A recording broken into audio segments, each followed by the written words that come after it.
الحمد للہ رب العالمین والصلاة والسلام علی اشرف الانبیاء والمرسلین نبینا محمد وعلی آلہ وصحبہ اجمعین اما بعد فاعوذ باللہ من الشیطان الرجیم بسم اللہ الرحمن الرحیم یا ایہا الذین آمنوا لا يسخر قوم من قوم عسى ان يكونوا خيرا منهم ولا نساء من نساء عسى ان يكن خيرا منهن صدق اللہ العظیم۔ اللہ رب العزت کا بے حد احسان ہے کہ جس اللہ نے ہمیں فجر کی نماز باجماعت ادا کرنے کی توفیق عطا فرمائی ہے۔ درود السلام کے لائق جناب محمد الرسول اللہ صلی اللہ علیہ وسلم کی ذات اطہر ہے۔ محترم سامعین کرام، آج اس جدید دنیا میں اور ہمارے اس معاشرے میں ہمارے مزاج کو بدلا جا رہا ہے۔ وہ حقیقی الفت اور وہ حقیقی محبت ہمارے معاشرے سے ختم ہوتی جا رہی ہے۔ تو یہ مزاج کو بدلنے میں کچھ زیادہ وقت نہیں درکار، بلکہ جب انسان کی سوچ، انسان کی فکر میں تبدیلی آ جائے تو جیسی سوچ ہوتی ہے ویسے ہی انسان کے اعمال ہوتے ہیں۔ ابھی ہمارے مزاج کے اندر، ہمارے اس معاشرے میں مذاق پن، تمسخر، پرینک، یہ اس قدر ہمیں اچھا لگتا ہے اور ہماری طبیعتوں میں اس انداز سے داخل ہو گیا ہے۔ فنی جملے، فنی کلپس، فنی ویڈیو، فنی دنیا۔ ہمارے الہ آباد کے اندر جگہ جگہ پہ بینر لگے ہیں کہ فلاں جگہ پہ فلاں سرکس لگی ہے۔ تو یہ ہمارے معاشرے کا ایک المیہ ہے کہ ہمارے معاشرے میں فنی دنیا اور فنی چیزوں کو عام کیا جا رہا ہے۔ اس کا نتیجہ کیا نکلتا ہے کہ ہماری طبیعتیں بھی ویسی ہی ہوتی جا رہی ہیں، جن میں مذاق، سیریس پن ہے ہی نہیں، جن میں سنجیدہ پن ہے ہی نہیں۔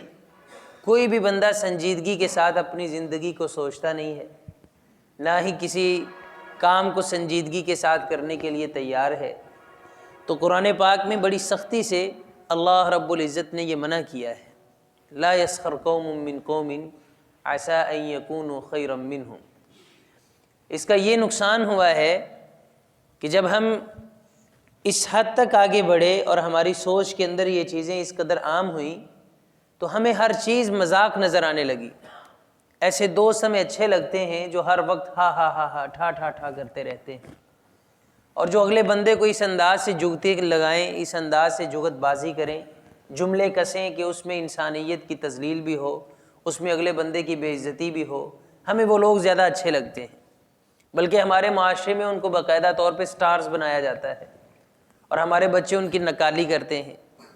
تو قرآن پاک میں اللہ رب العزت نے اس منفی پہلو کا جو ہے وہ سرے سے اللہ رب العزت انکار کرتے ہیں اور رد کرتے ہیں کہ ایمان والو، تم میں سے کوئی بندہ کسی دوسرے بندے کو مذاق نہ کرے۔ اس سے رشتے تباہ ہوتے ہیں، اس سے سوچ کے اندر بگاڑ پیدا ہوتا ہے، اس سے دل انسان کا مردہ ہوتا ہے، اس سے انسانیت کی تذلیل ہوتی ہے، اس سے انسان کی جو عزت نفس ہے وہ مجروح ہوتی ہے۔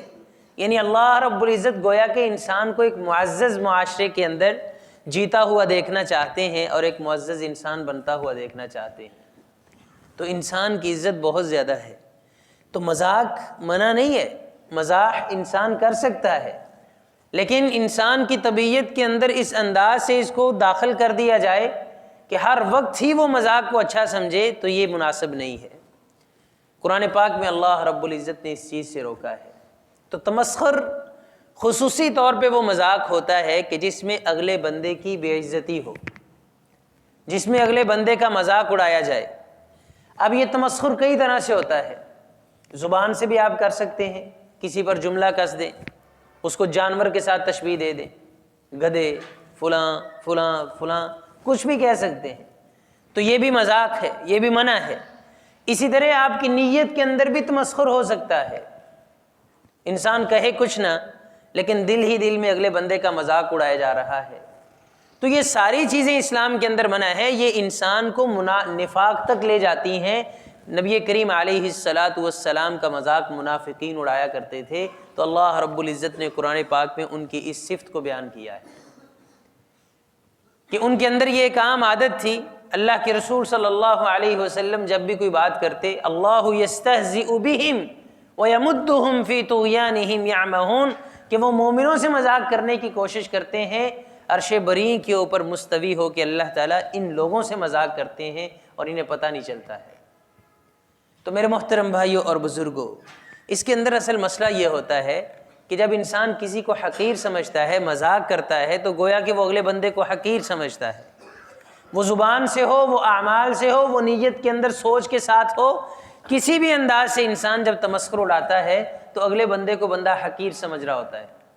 تو اللہ رب العزت نے فرما دیا عسیٰ ان یکونوا خیرا منہم، ممکن ہے کہ جس کو تم مذاق اڑا رہے ہو وہ تم سے کہیں درجہ بہتر ہو۔ اور یہ واضح بات ہے، نبی کریم علیہ الصلاۃ والسلام کے سامنے آپ کسی انسان کے اگر جسمانی حصے کا یا کسی جسم کے کسی اعضاء کا یا کسی بھی اور کا آپ مذاق اڑاتے ہیں، یا اس کی ساخت کا مذاق اڑاتے ہیں، اس کے رنگ کا مذاق اڑاتے ہیں، اس کے قد کا مذاق اڑاتے ہیں، اس کے ناک کا، کان کا، کسی بھی انداز سے انسان اگر خلقت کا مذاق اڑاتا ہے تو یہ اتنا بڑا جملہ ہے، اتنا بڑا جملہ ہے۔ رسول اللہ صلی اللہ علیہ وسلم کے پاس ایک دن اماں جی عائشہ رضی اللہ تعالی عنہا تشریف فرما تھی۔ نبی صلی اللہ علیہ وسلم بالکل ان چیزوں کو برداشت نہیں کرتے تھے۔ عبداللہ بن مسعود رضی اللہ تعالی عنہ، آپ اندازہ کریں، ایک دن درخت کے اوپر چڑھے، ان کی پنڈلیاں بالکل باریک باریک تھی، صحابہ مسکرائے تو اللہ کے رسول صلی اللہ علیہ وسلم نے کیا فرمایا؟ گویا کہ صحابہ کرام کو ڈانٹ پہ لائی عبداللہ بن مسعود رضی اللہ تعالی عنہ کی شان بیان کر کے، اور اس کے بعد عبداللہ بن مسعود رضی اللہ تعالی عنہ کو چونکہ صحابہ مذاق کرتے ہوں گے یا لوگ مذاق کرتے ہوں گے، تو وہ فرمایا کرتے تھے خدا کی قسم میں کسی جانور کو بھی مذاق نہیں کرتا ہوں اس ڈر سے کہ کہیں اللہ تعالیٰ مجھے اس جانور جیسا نہ بنا دے، جانور کو بھی مذاق نہیں کرتا ہوں۔ یہاں تک صحابہ کرام اللہ رب العزت کا خوف اپنے دل میں رکھتے تھے۔ تو یہ معمولی بات نہیں ہے کہ آپ گھر کے اندر بیٹھ کے، عموماً ہمارے ہاں جو ہے وہ جب کسی کا مذاق اڑایا جائے، خصوصی طور پہ جب رشتوں کا معاملہ آتا ہے، فلاں ایسا ہے، فلاں ایسا ہے، فلاں کی بیٹی ایسی ہے، فلاں کی بہن ایسی ہے، نہیں چھوڑو، اس کا کلر ایسا ہے، اس کا ناک ایسا ہے۔ نبی کریم علیہ الصلاۃ والسلام کے پاس اماں جی عائشہ رضی اللہ تعالی عنہا تشریف فرما ہے۔ میں مسجد کے اندر آؤں، میں کہوں یار مسجد آپ کی ذرا صحیح ہے لیکن یہ جو پینٹ ہے نا یہ صحیح نہیں ہے، یہ لینٹر صحیح نہیں ہے، یہ صحیح نہیں ہے، باقی سب ٹھیک ہے، یہ صحیح نہیں ہے، تو اس کا مطلب کیا ہوتا ہے کہ انسان اس کاریگر کا مذاق اڑا رہا ہوتا ہے کہ جس نے اس مسجد کو بنایا ہے، کہ اسے ڈھنگ ہی نہیں آیا کہ اس کو کیسے بنانا ہے۔ ایسے ہی انسان جب کسی کی خلقت کا مذاق اڑاتا ہے تو وہ ڈائریکٹ اللہ رب العزت کا مذاق اڑا رہا ہوتا ہے کہ اللہ رب العزت کو نعوذ باللہ پتہ ہی نہیں ہے کہ اس کا ناک کیسے بنانا تھا، اس کی آنکھ کیسے بنانی تھی، اس کا رنگ کیسا رکھنا تھا۔ استغفر اللہ ربی۔ تو میرے محترم بھائیوں اور بزرگوں، حضرت عائشہ رضی اللہ تعالی عنہا نے نا اماں جی صفیہ رضی اللہ تعالی عنہا کا مذاق اڑایا، نعوذ باللہ ویسی کوئی بات نہیں کی جیسے ہمارے معاشرے میں ہوتی ہے۔ کیا فرمایا تھا کہ آپ کے لیے تو اتنا ہی کافی ہے کہ حضرت صفیہ رضی اللہ تعالی عنہا کا قد چھوٹا ہے، اتنی سی بات کہی کہ ان کا قد چھوٹا ہے۔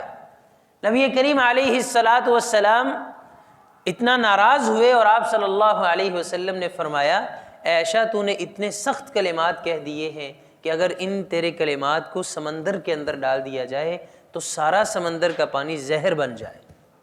اتنے سخت کلمات، اور کلمات کیا ہیں کہ اس کا قد چھوٹا ہے۔ تو ہم جس معاشرے میں رہتے ہیں یہ کوئی بالکل معمولی سی بات ہے، ہمارے ہاں تو نعوذ باللہ پتہ نہیں کیسے کیسے مذاق چلتے ہیں، تو اللہ رب العزت بڑی سختی سے ہم کو منع کرتے ہیں عسیٰ ان یکونوا خیرا منہم، ممکن ہے جس کا تم مذاق اڑا رہے ہو وہ اللہ تعالیٰ کے ہاں کتنا ہی بہتر ہو، اور جو اللہ کے ہاں بہتر ہو، اللہ کا جو اتنا دوست ہو، اللہ کا اتنا مقرب ہو، بندہ اس کا مذاق اڑا دے تو یہ ڈائریکٹ اللہ رب العزت سے دشمنی بھی ہے۔ من عاد لی ولیا فقد آذنتہ بالحرب، جو بندہ کسی میرے دوست سے، میرے ولی سے دشمنی رکھتا ہے، اللہ رب العزت فرماتے ہیں میں اس سے اعلان جنگ کرتا ہوں۔ یہ صحیح حدیث ہے۔ نبی کریم علیہ الصلاۃ والسلام نے اپنے ایک صحابی حضرت عمر رضی اللہ تعالیٰ عنہ کو فرمایا تھا، اور عمر رضی اللہ تعالیٰ عنہ ہر سال باقاعدہ طور پہ یہ اعلان کرتے کہ یمن کے اندر سے اویس نام کا کوئی بندہ آیا ہے، اویس القرنی، سب جانتے ہیں اویس کرنی رضی اللہ تعالی عنہ، یہ نبی کریم علیہ السلام کے وہ ماننے والے ہیں کہ آپ صلی اللہ علیہ وسلم کا دیدار اس وجہ سے نہیں کر سکے کہ ان کے گھر میں ماں بیمار تھی، تو اللہ رب العزت نے ان کے بارے میں اللہ کے رسول صلی اللہ علیہ وسلم کو بتا دیا کہ تمہارا ایک چاہنے والا یمن کے اندر تڑپتا ہے کہ میں اللہ کے رسول صلی اللہ علیہ وسلم سے ملاقات کروں، لیکن وہ کر نہیں پا رہا، کیوں؟ اس کی بوڑھی ماں بیمار ہے اور وہ اس کی خدمت کرتا ہے۔ تو نبی کریم علیہ السلام نے حضرت عمر رضی اللہ تعالیٰ عنہ کو فرمایا تھا، عمر رضی اللہ تعالیٰ عنہ ہر سال اعلان کرتے، پھر حضرت اویس رضی اللہ تعالیٰ عنہ سے ملاقات ہوئی، جب ملاقات ہوئی تو ان سے دعا کرواتے ہیں کہ اللہ کے رسول صلی اللہ علیہ وسلم نے فرمایا تھا کہ اویس جو بھی اللہ سے دعا کرتے ہیں اللہ تعالیٰ ان کی دعا کو رد نہیں کرتے بلکہ فوراً ان کی دعا کو قبول فرماتے ہیں۔ حضرت عمر ان سے دعا کرواتے ہیں کہ میری بخشش کی دعا کرو۔ حضرت اویس رضی اللہ تعالی عنہ ان کو فرماتے ہیں، حج کے موقع پہ ملاقات ہوتی ہے کہ اب آپ کہاں جانے کا ارادہ رکھتے ہیں؟ کہتے ہیں میرا ارادہ ہے کہ میں کوفہ چلا جاؤں۔ فرماتے ہیں میں آپ کو ایک خط لکھ کے دیتا ہوں، یہ صحیح مسلم کی روایت ہے، میں آپ کو ایک خط لکھ کے دیتا ہوں، آپ وہاں کے گورنر کو دکھانا، وہ آپ کا خیال رکھے گا اور آپ کو ماہانہ جو ہے وہ وظیفہ وغیرہ بھی دے گا۔ تو حضرت عمر رضی اللہ تعالیٰ عنہ کو اویس فرماتے ہیں، اے امیر المؤمنین مجھے غریب اور سادہ لوگوں میں رہنے دیں، اتنی شان سے مجھے نہ نوازیں۔ چلے جاتے ہیں۔ اگلے سال حضرت عمر رضی اللہ تعالیٰ عنہ دوبارہ سے اعلان کرواتے ہیں، کیا تم میں سے کوئی قرانیین میں سے ہے؟ کوفہ سے ایک وفد آتا ہے اور اس میں ایک وہ بندہ بھی ہے جو حضرت اویس کو بڑے مذاق کیا کرتا تھا، اسے نہیں پتا تھا کہ اویس کرنی کی کیا شان ہے، بڑے مذاق کرتا، غریب آدمی تھے بیچارے، اور طرح طرح کے جیسے غریبوں پہ ہم جملے کستے ہیں، یہ حضرت اویس کو مذاق کرتا تھا۔ حضرت عمر رضی اللہ تعالیٰ عنہ کے پاس وہ بندہ آتا ہے، جی میں ہوں، میں اسی قبیلے سے تعلق رکھتا ہوں۔ حضرت عمر رضی اللہ تعالیٰ عنہ پوچھتے ہیں اویس کا کیا حال ہے؟ تو یہ آگے سے پھر مذاق اڑاتا ہے، وہ تو غریب سا آدمی ہے، گھر کا خرچہ بڑی مشکل سے چلاتا ہے، ایسے ایسے دو تین باتیں کرتا ہے۔ حضرت عمر رضی اللہ تعالیٰ عنہ فرماتے ہیں اللہ کی قسم میں نے اللہ کے رسول صلی اللہ علیہ وسلم کی زبان اطہر سے یہ سنا ہے کہ اویس اللہ رب العزت کا اتنا مقرب بندہ ہے کہ جو بھی اللہ سے دعا کرتے ہیں اللہ تعالیٰ قبول فرماتے ہیں۔ ان کی جسم کے اوپر بیماری تھی، انہوں نے اللہ سے دعا کی، اللہ تعالیٰ نے ان کی بیماری کو ختم کر دیا ہے۔ جب یہ بندہ ان کی باتیں سنتا ہے تو یہ بڑا حیران ہوتا ہے کہ اویس کی اتنی شان۔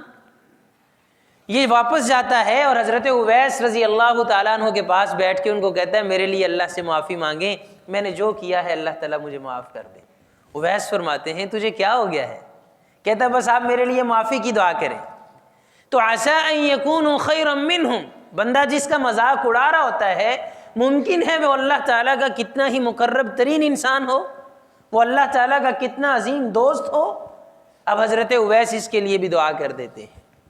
تو میرے محترم بھائیوں اور بزرگوں، یہ جو ہماری طبیعت کے اندر چیزیں داخل ہو رہی ہیں نا، ہمیشہ ان چیزوں کو پسند کرنا، فنی کلپس دیکھنا اور مصنوعی مسکراہٹ لینے کے لیے انسان اپنے وقت کو بھی برباد کرے، اپنے ذہن کو بھی تباہ کرے، اپنی صلاحیتوں کو بھی برباد کرے، یہ بالکل مناسب نہیں ہے۔ اللہ رب العزت نے سختی سے ہمیں منع کیا ہے۔ آج تو باقاعدہ طور پہ نعوذ باللہ ایسے معاشرے کے اندر وہ ہیلے اپنائے جا رہے ہیں اور ان چیزوں کو پروموٹ کیا جا رہا ہے، جب سے خصوصی طور پہ سوشل میڈیا کا دورہ ہے۔ اللہ تعالیٰ ہم سب کی حفاظت فرمائے، ہم سب کو ہدایت نصیب فرمائے۔ یہ کوئی اچھی چیز نہیں ہے، اللہ رب العزت کے ہاں یہ کوئی تعریف والا کام نہیں ہے، بلکہ اللہ تعالیٰ کو ان باتوں پہ غصہ آتا ہے۔ فَلْيَضْحَكُوا قَلِيلًا وَلْيَبْكُوا كَثِيرًا، ان لوگوں کو چاہیے کہ اپنی زندگی کے اعمال کو دیکھتے ہوئے زیادہ روئیں، انہیں چاہیے کہ یہ کم ہنسا کریں۔ اللہ رب العزت قرآن پاک میں انسانوں کو فرماتے ہیں کہ اپنی مسکراہٹوں کو ذرا کم کرو اور آخرت کو یاد کرتے ہوئے زیادہ رویا کرو۔ تو ہمیں پتہ نہیں کن چیزوں نے اور کس بات نے اور نہ جانے کن بشارتوں نے ان کاموں پہ لگا دیا ہے۔ اللہ رب العزت نے ایک ایک پائی کا حساب لینا ہے۔ اللہ تعالیٰ ہم سب کی اصلاح فرما دے، ہماری سوچوں کے بگاڑ کو اللہ تعالیٰ درست فرما دے۔ اللہ رب العزت رسول اللہ صلی اللہ علیہ وسلم کا صحیح امتی بنا دے۔ وآخر دعوانا ان الحمد للہ رب العالمین۔